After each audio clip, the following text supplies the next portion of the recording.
साहिल पर फंसे जहाज हैंगटोंग 77 का मामला, जहाज को निकालने के जाने की अब तक की तमाम कोशिशें नाकाम हो गईं। इस वक्त जहाज को निकालने के लिए क्या इक़दाम किए गए हैं, जानते हैं बोल न्यूज़ के नुमाइंदे कफील अहमद से। कफील, बताइएगा।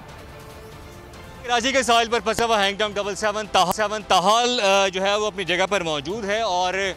गुज़िश्ता अगर हम बात कर लें 40 दिनों के दौरान जितनी भी कोशिशें की गई हैं इसको गहरे पानी में ले जाने की, वो जो है वो नाकाम हुई हैं। अब से कुछ देर कबल जो है वो हमारे शिपिंग एजेंट जो हैं आसिम इकबाल, उनसे बात हुई तो उनके मुताबिक जो क्रेन बार्ज है उससे और टग बोट से जो है वो रस्सा आज जो है वो बांधा जाएगा और उसके बाद कल से हाई टाइड है तो ये कोशिश की जाएगी कि जहाज़ को जो है वो गहरे पानी में ले जाया जाए। लेकिन अब जो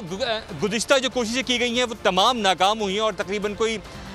कई मरतबा जो है वो रस्सा क्रेन बार से और टगबोट से बांधा गया, लेकिन वो नाक़िस मटीरियल जो कि वज़ारत बहरी उमूर का कहना है और तमाम ऐसी मशीनरी जो कि इस जहाज़ को अब तक जो है वो गहरे पानी में नहीं ले जा सकी उसको इस्तेमाल किया गया, जिसके बाइस ताहाल जहाज़ मौजूद है। और अब देखना ये कि आइंदा 3 से 4 दिन बताए जा रहे हैं कि उसमें जो है वो पानी कि जो है वो अपनी इस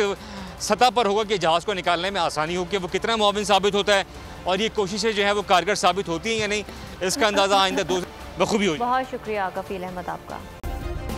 सब्सक्राइब करें और बेल दबाएं ताकि कोई खबर रह न जाए।